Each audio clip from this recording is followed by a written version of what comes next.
ইউরোপের দল সান মারিনোর বিপক্ষে ঐতিহাসিক লড়াইয়ের আগেই অদ্ভুত স্কোয়াড ঘোষণা করল বাফুফে। মর্যাদার এই ম্যাচকে সামনে রেখে শনিবার ঘোষিত 23 সদস্যের চূড়ান্ত স্কোয়াডে সবচেয়ে বড় খবর, দলে ফিরেছেন গোলকিপার আনিসুর রহমান জিকো। তবে এই স্কোয়াড প্রকাশের পর থেকে ফুটবল পাড়ায় তীব্র বিতর্ক।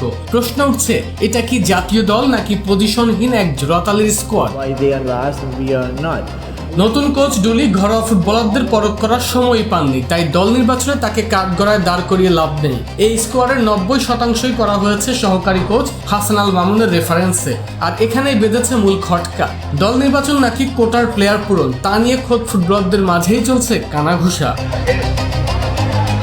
ডিফেন্স লাইনের দিকে তাকালে চোখ কপালে উঠবে। 8 জন ডিফেন্ডারের স্কোয়াডে 3 জনই pure right back, Saduddin, Biswanath Ghosh ও তাজউদ্দিন। অথচ লেফট ব্যাকে জায়ান ও ইসা ফয়সাল থাকায় সাদের খেলার কোনো প্রশ্নই আসে না। একই পজিশনে 3 জন খেলোয়াড় নেওয়ার যৌক্তিকতা কোথায়? কোন জাদুমন্ত্রে কপাল পুড়ল পরীক্ষিত ডিফেন্ডার রহমত মিয়ার?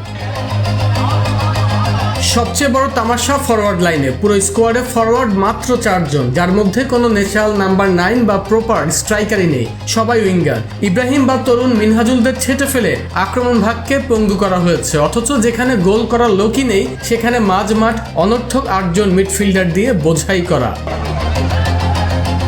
রোববার দুপুরে ঢাকা ছাড়ছে দল। সমিত সোম, জায়ান আহমেদ আর হামজা চৌধুরী সরাসরি সান মারিনোতে যোগ দেবেন।